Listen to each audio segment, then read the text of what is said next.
Boa noite. O sertão vai virar mar e o mar vai virar sertão. Por enquanto, a profecia de Antônio Conselheiro não se concretiza.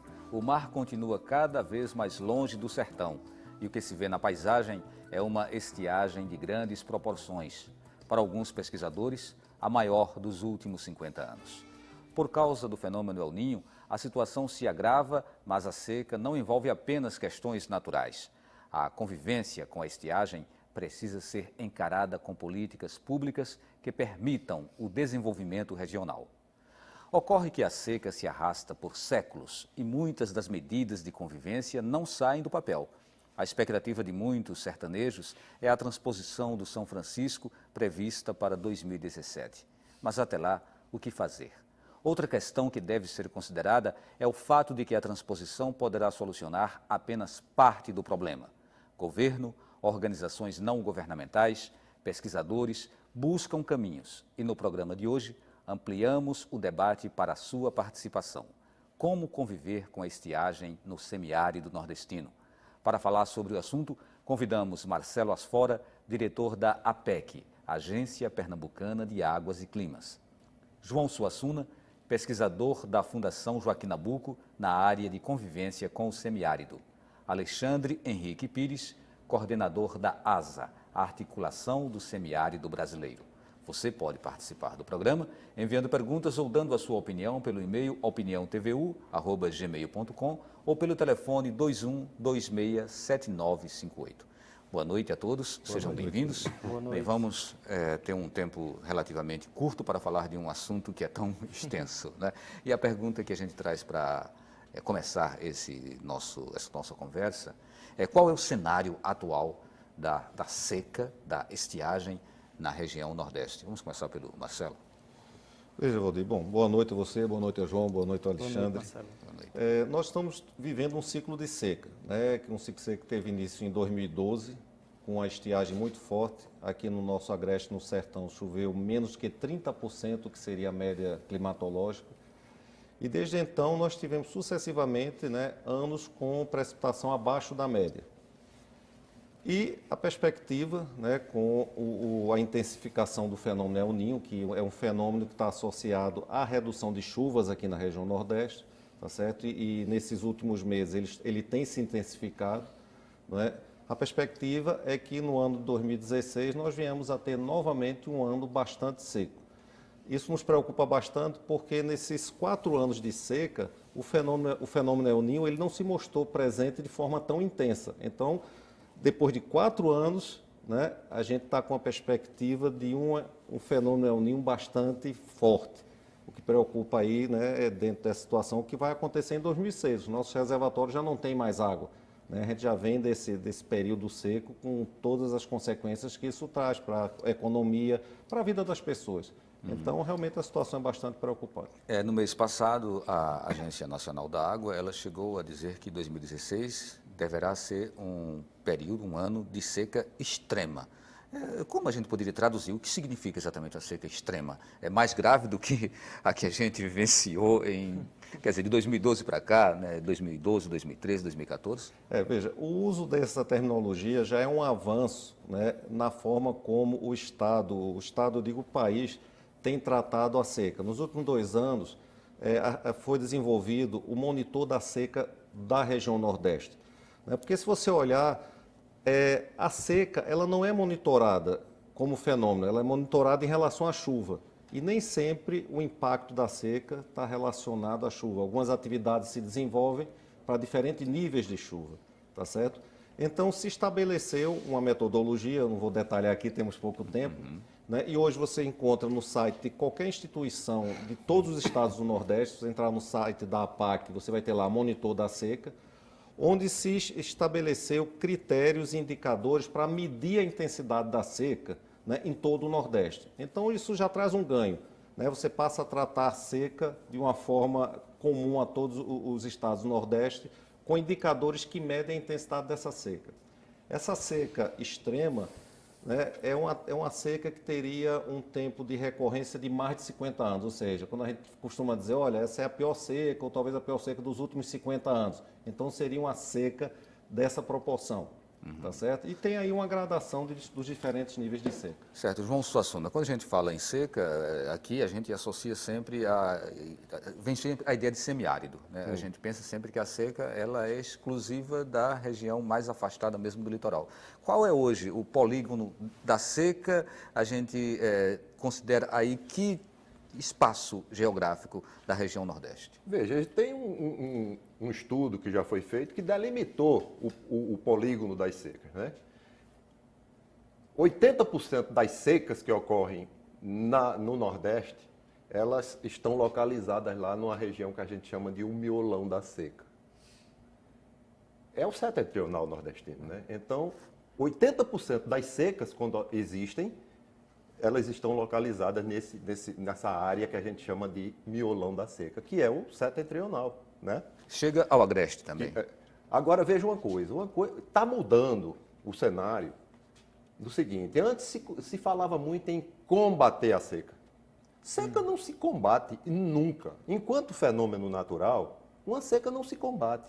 A gente pode traçar alternativas, né, para conviver com o fenômeno. E isso é uma coisa que mudou e mudou para melhor, né? Eu costumo falar muito no exemplo que tem no Cariri da Paraíba, de uma propriedade de Manelito Vilar.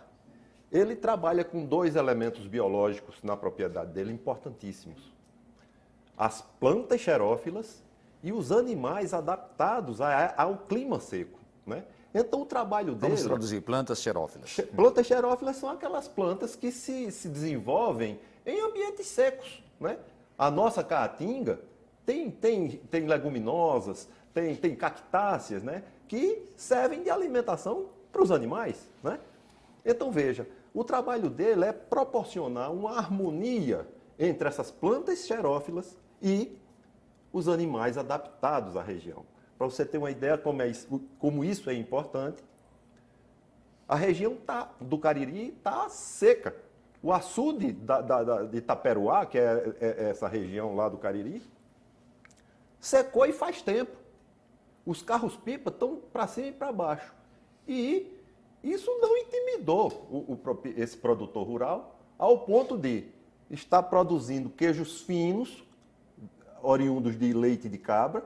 E, recentemente, ele participou de um torneio leiteiro em Natal, onde as vacas dele, da raça Sindhi, que é uma raça adaptada, essa raça é oriunda de desertos do Paquistão, né, que se adaptaram muito bem aqui no Nordeste, e essas vacas foram campeãs lá nesse torneio leiteiro, chegaram a produzir 38 quilos de leite num dia. Uhum. João, é muito bom que você traz já uma proposta, né, uma ideia de como conviver com essa realidade. Exatamente. Né? Ainda voltando agora para o Alexandre. Alexandre, a gente quando fala que o açude secou, ele secou por causa de quê? Ele secou porque faltou chuva, faltaram políticas públicas para fazer uma gestão mais equalizada, mais equilibrada dessa água, a população gastou demais, ou não? Teria que secar mesmo? Eu vou entrar aqui para tentar responder a sua pergunta, não campo de João, mas aí ele me corrige se eu estiver errado. O semiárido brasileiro, que é uma região compreendida dos estados do Nordeste e o norte de Minas Gerais, é o semiárido mais populoso do mundo, não é isso, João? Exato.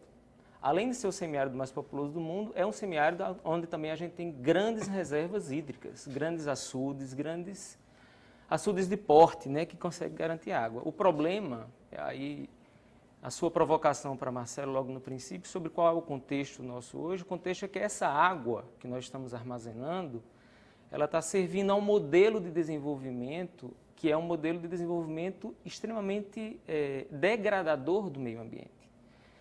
Degradador por quê? Porque consome um grande volume de água para a produção de alimentos em sistemas de irrigação, que é o Vale do São Francisco. E grande parte dessa produção lá do Vale do São Francisco é uma produção que vai para a exportação, né? Não fica, grande parte dela não fica no nosso país, para a alimentação da população brasileira.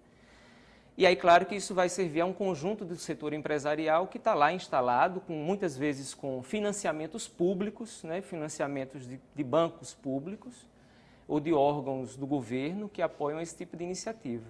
Por isso que a gente da ASA, nós temos sempre refletido nessa perspectiva da convivência. A ASA desenvolveu um conjunto de políticas públicas ou de tecnologias de captação de água da chuva e de armazenamento de água da chuva com as cisternas de 16 mil litros para o consumo humano, para beber e cozinhar, e água para a produção de alimentos. E a gente hoje já conta com mais de 800 mil tecnologias de consumo de água em todo o semiárido, né? Que é a água dispersa, a água da própria chuva, mas que está nas casas das famílias do semiárido.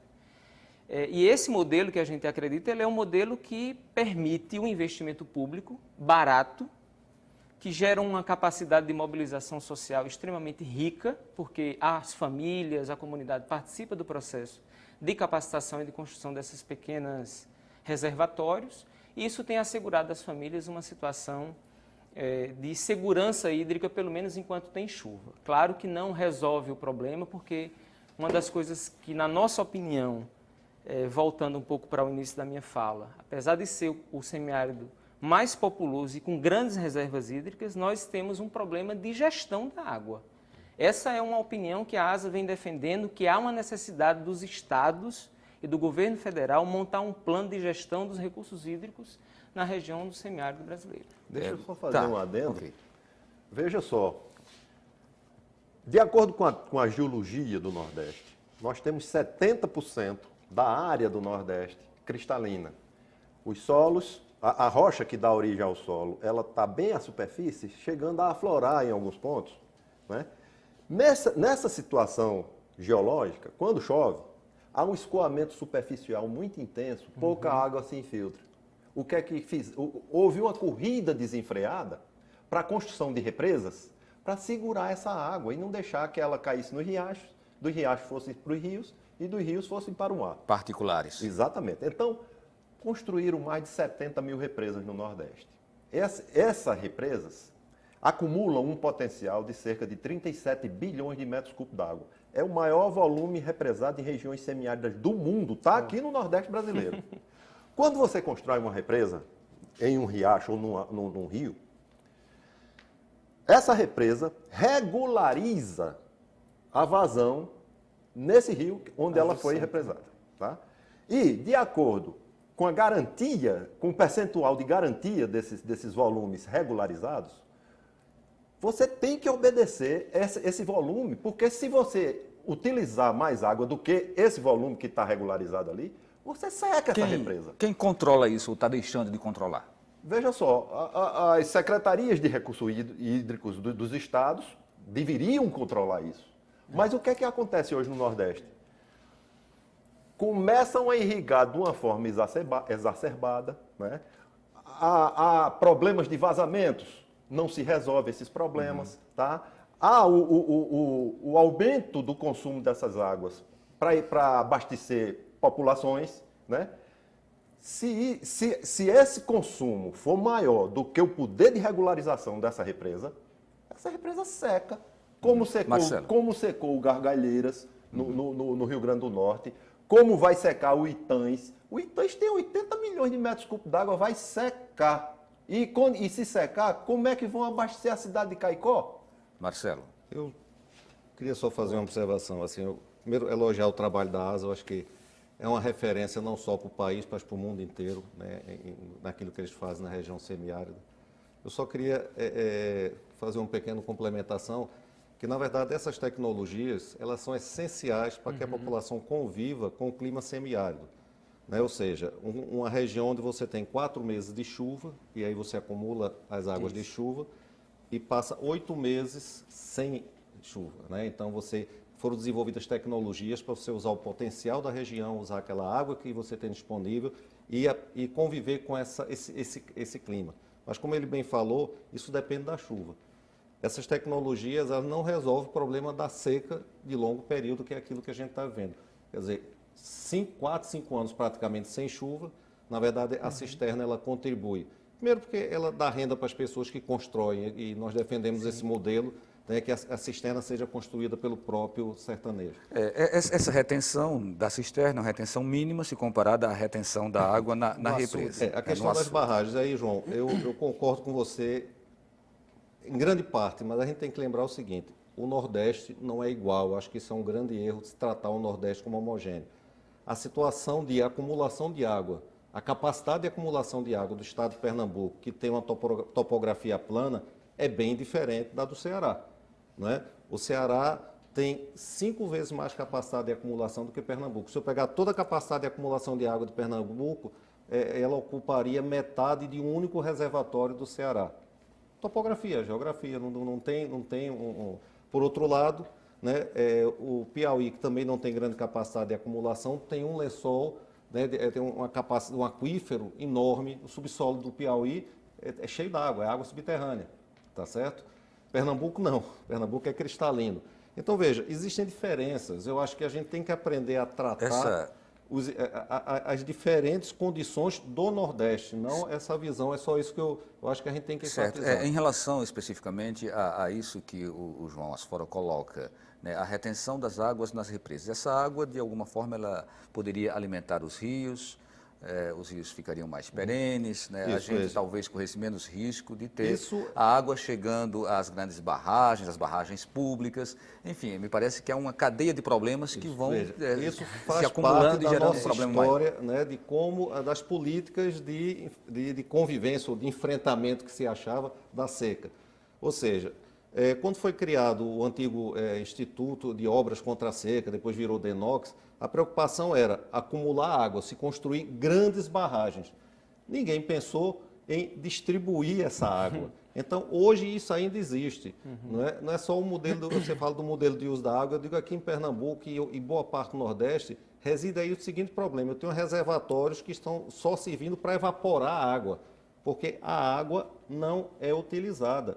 Em geral, no entorno dos reservatórios, na região vizinha ao reservatório, você tem uma situação de carência hídrica muito grande. Que é uma questão de gestão, né? É uma questão de como você estruturou essa infraestrutura, tá certo? Isso, né, nós temos tentado mudar, tá certo? Existe também uma questão administrativa pela própria legislação.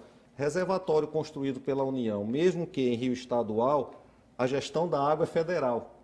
E eu digo a você o seguinte, 80% da capacidade de acumulação do estado de Pernambuco está em reservatórios construídos pela União, o que dificulta a gestão. Certo, nós precisamos fazer um intervalo. Lembrando que você pode participar do programa enviando sua pergunta ou dando a sua opinião pelo e-mail opiniãotvu@gmail.com ou pelo telefone 2126-7958. A gente volta daqui a pouquinho.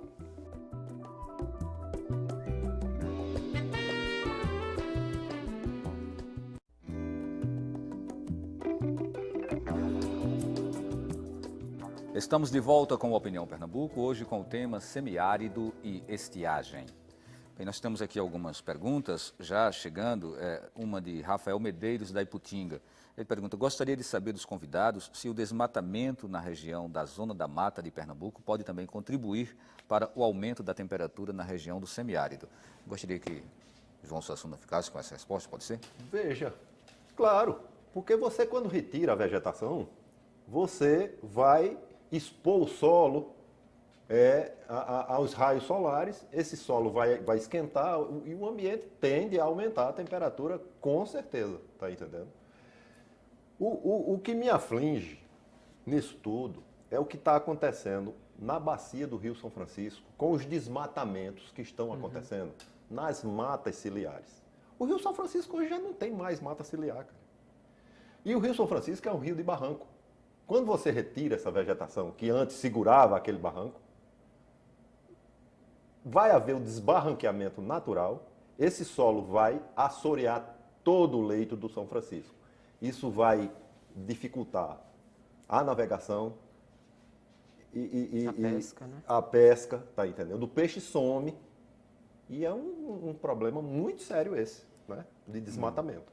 Como podemos fazer para que uma voz como essa do senhor ela possa, de fato, causar um impacto e, de alguma forma, contribuir para mudar esse quadro. Veja que, só. pelo que o senhor coloca, é muito grave.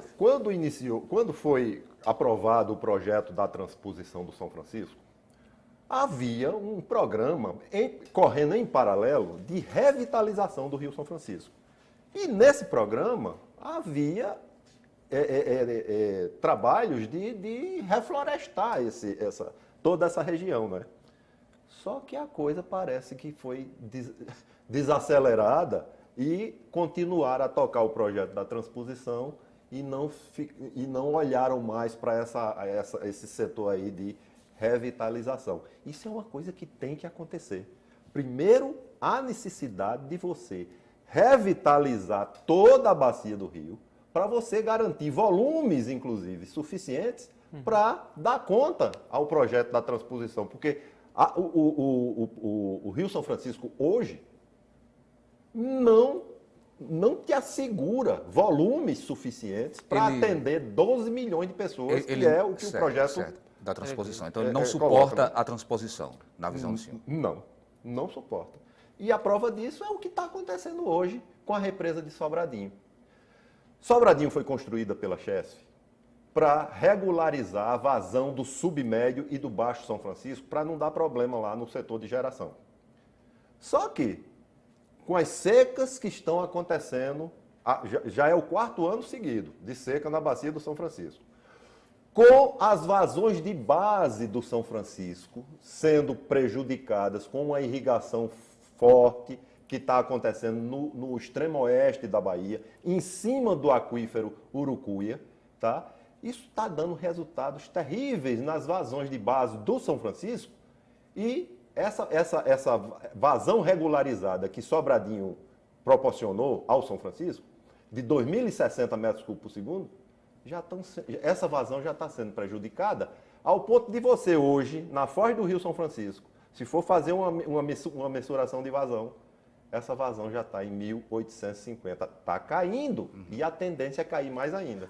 Alexandre, a transposição ela é colocada pelo governo, né, e por alguns técnicos, inclusive, né, como solução, ou como uma alternativa importante para minimizar os efeitos das estiagens na região Nordeste. Nessa visão do João Suassuna, essa transposição não poderia acontecer nesse momento, né? Seria prioridade, no caso, a revitalização do rio. Como vocês convivem com informações tão delicadas, né, que precisam realmente ser estudadas com mais critério? Veja, a ASA, desde o primeiro momento, se posicionou contrária à ideia da transposição do São Francisco. Primeiro, por esse primeiro aspecto que João coloca, que é a necessidade que se viu desde sempre, e o professor João Abner, lá no Rio Grande do Norte, já alertava nos primeiros momentos de que a lógica de construção da transposição do São Francisco dos canais era uma lógica que ela não permitia atingir, vamos dizer assim, os objetivos pelos quais eles foram construídos. Primeiro porque o rio estava completamente degradado, e aí os ouvintes devem lembrar que o ano passado houve uma reportagem que se mostrou a nascente do Rio São Francisco seca, né? O que já é um alerta bastante significativo. E a água, o São Francisco precisando de revitalização, e a lógica pela forma da transposição, com grandes canais, com grande vapor com grande potencial de evaporação, como a gente tem com a insolação no semiárido, a lógica, na nossa perspectiva, ela foi construída para atender a lógica do agronegócio. Manter, né, aquilo que está hoje no São Francisco, nas margens do São Francisco, no perímetro irrigado do São Francisco, para outras regiões do semiárido do Nordeste. Eu acho que, quando a ASA se coloca contra isso, é porque a ASA aposta numa outra perspectiva, numa perspectiva de que há necessidade de investimento em pequenas estruturas de captação de água. E a ANA, a Agência Nacional das Águas, elaborou alguns anos atrás o Atlas, que chamava-se Atlas do Nordeste, eu acho que era Atlas do Nordeste. Atlas do Nordeste, trabalhei. E o que era o Atlas do Nordeste? Um conjunto de cerca de 500 pequenas obras de irrigação e de canalização de água de pequenos reservatórios e açudes para atender às necessidades de água da população difusa do semiárido. Então, a transposição ela não é somente uma questão de natureza política, ela também é uma questão de natureza econômica, de pressão política do setor econômico no Brasil para usar a água do São Francisco. Agora, uma coisa. Rapidinho, João, porque a gente tem ainda muitas perguntas aqui. Então, pode completar. Veja só, eu já estou apostando, já estou rezando que essa transposição saia. Sabe por quê? Seria um atestado de muita incompetência deixar essa obra, depois que se aplicou 8,2 bilhões de reais, virar um elefante branco. A gente tem que apostar que saia, cara. Agora, depois que ela foi inaugurada, aí os técnicos têm que ter uma atuação primordial. Qual seria essa atuação? Fazer um trabalho de que volumes o setentrional está precisando para o povo beber, que ainda não se resolveu isso. E se fazer um trabalho semelhante, que volumes o São Francisco tem condições de fornecer para atender essa demanda? A água tem que ser considerada daqui para frente como uma questão de segurança nacional, cara. Conclusão. Acho que a gente vai ter que fazer separação mesmo, para ter um programa só sobre a transposição, outro só sobre o semiárido, outro só sobre o El Niño. Enfim, que o tema realmente é muito vasto e a gente precisa dar conta também de algumas perguntas que estão chegando, como a do Arthur de Araújo, de Campo Grande. Será que ainda existe solução para tornar o polígono da seca uma região onde as pessoas possam viver livres da dependência de ações públicas assistencialistas, que nem sempre funcionam e mesmo quando funcionam, não geram condições para um desenvolvimento sustentável da região? Gostaria de parabenizar a equipe pela escolha do tema. Vamos ouvir Marcelo, que está há um tempinho aí, né, calado. Não, é um prazer ouvir os dois aqui, sempre estou aprendendo. Veja, com certeza, eu acho que o que nos falta, na verdade, é uma infraestrutura adequada, tá certo? Para que você possa atender as necessidades de quem mora, quem vive na região semiárida, né? O estado de Pernambuco, vamos falar aqui da nossa casa, hoje existe todo um planejamento, né, de uma infraestrutura de sistemas interligados, pegando água do São Francisco, para dar sustentabilidade aos centros urbanos. Se você olhar quem hoje está atendido pela Adutora do Oeste, que pega água de São Francisco, que atende ali aquela região do Araripe, por ali, tá certo? Aquela da música de Luiz Gonzaga, aqueles municípios lá da música de Luiz Gonzaga, eles não estão sofrendo com a seca. A sede municipal, a área urbana, a área rural tem seus problemas. Precisamos pensar também na questão rural. Mas o fato é o seguinte, existe um passivo muito grande de investimentos a serem realizados nessa região. Tá certo? Veja, o sertão, ele é banhado pelo São Francisco, né?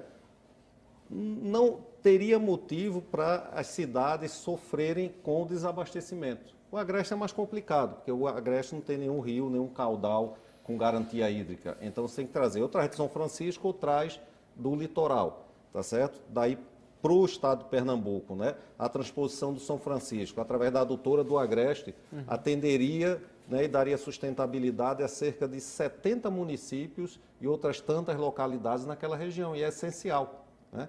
Tanto é que o próprio Comitê do Rio São Francisco tem uma deliberação que entende como necessário e útil a transposição através do eixo leste, né?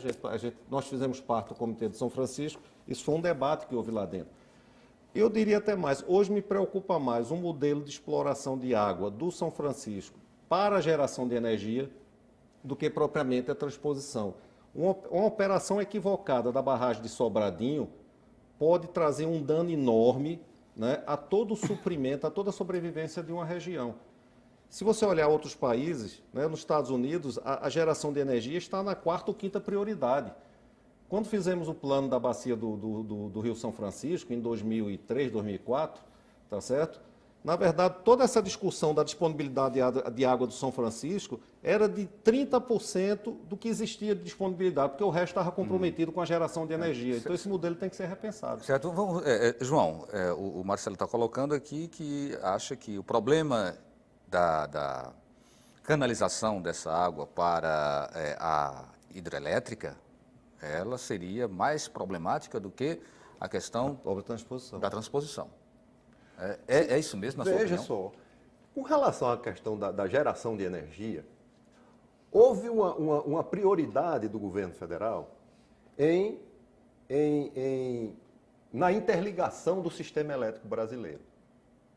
Ou seja, se o Nordeste tem problema de geração de energia, como tem desde 2005, desde 2005 que a Chesf não consegue mais gerar a energia que é solicitada pelo Nordeste. Por falta de água ou por falta de outro tipo de investimento? Porque a demanda energética, de energia elétrica do país, cresce 2% acima do PIB. Se nós estamos crescendo 4%, numa hipótese, a demanda elétrica cresce 6% ao ano, entendeu? Então, veja, nós crescemos e o São Francisco não teve mais como fornecer a energia. Em 2010, o complexo Chesf gerou 6 mil megawatts médios. A região precisou de 8 mil. 2 mil megawatts médios já tiveram que vir de fora, entendeu?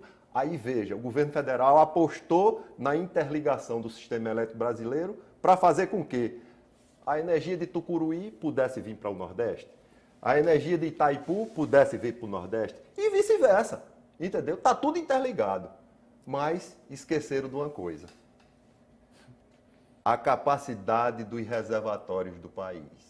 A região Sudeste é a região mais importante de geração de energia do país. Hoje, a região Sudeste está com 30% do seu reservatório acumulado. Eu gostaria de aproveitar essa deixa para trazer aqui o questionamento do Jeremias de Souza, né, da cidade universitária. Diz: na minha opinião, a seca tem deixado de ser um problema somente do Nordeste. A gente vê todos os dias na televisão a situação do abastecimento de água em São Paulo e problemas no Paraná e Rio Grande do Sul. Se continuar assim, o Brasil vai se tornar um grande deserto no futuro. Vamos para Jeremias. Jeremias, qual a tua opinião em cima dessa opinião aqui do Jeremias? Alexandre. Ô, Alexandre. Não, então, eu fico escutei essas últimas falas de João e de Marcelo, e as perguntas que vieram, e eu fico sempre pensando o seguinte: a gente precisa fazer uma leitura de que as coisas estão interligadas. Nós não podemos ficar olhando de forma fragmentada para as causas que estão colocadas aí. Olhando para esse foco da questão das secas, das estiagens, da falta de água e tudo mais. A gente cresceu a nossa população de forma significativa, e aí tem todos esses impactos que João traz para a gente: consumo de energia, consumos de bens de consumo, que leva ao setor industrial ter que produzir mais, parará.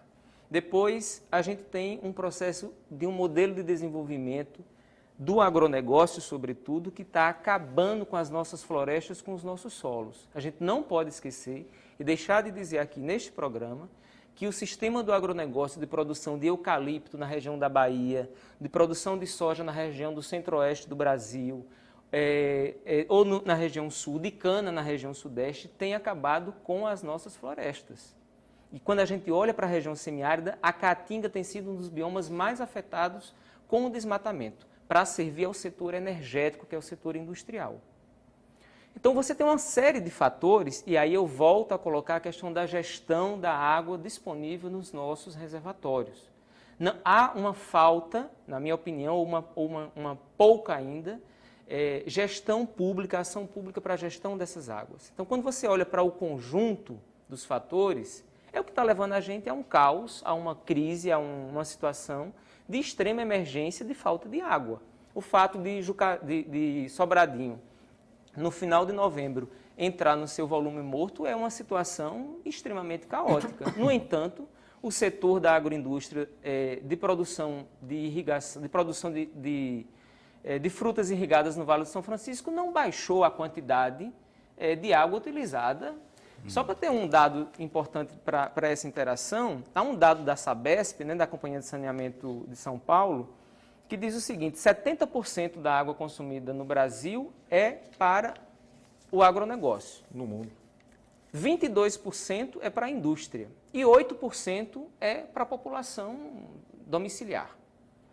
A pergunta é: para quem vai as campanhas de redução do consumo de água, de melhoria, de diminuição da água consumida no banho, na torneira, lavar o prato, lavar a roupa? Sempre vai, frequentemente, para esses 8% que é do consumo domiciliar. Mas o setor industrial e o setor do agronegócio não tem diminuído a sua quantidade de água. Certo, nós temos um minuto só para terminar o programa. Eu queria que o Marcelo... Marcelo, as perspectivas daqui até janeiro, já dá para a gente ter uma ideia de que vai chover pelo menos uma quantidade razoável ou... Veja, o período chuvoso do sertão inicia em dezembro, é a pré-estação, aí janeiro, fevereiro, março e abril são os meses que mais chove no sertão.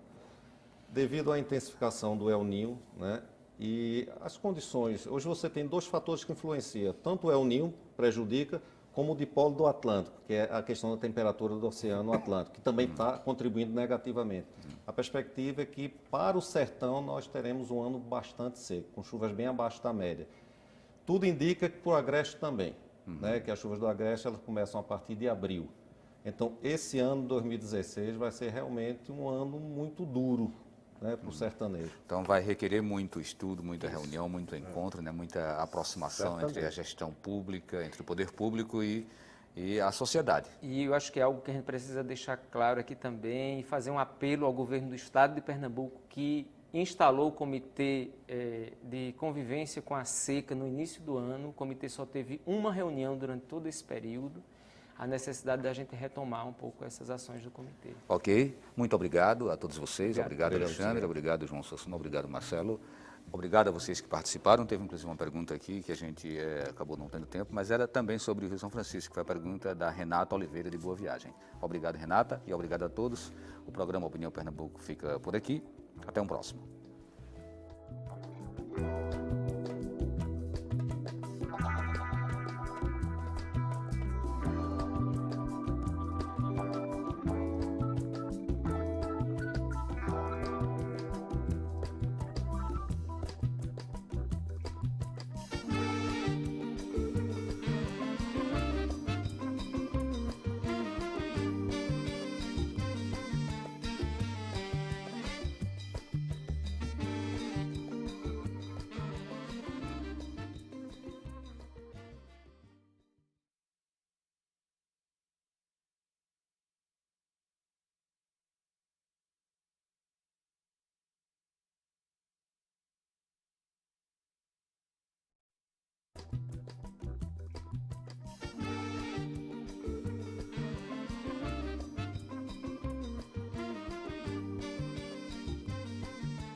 Sete nove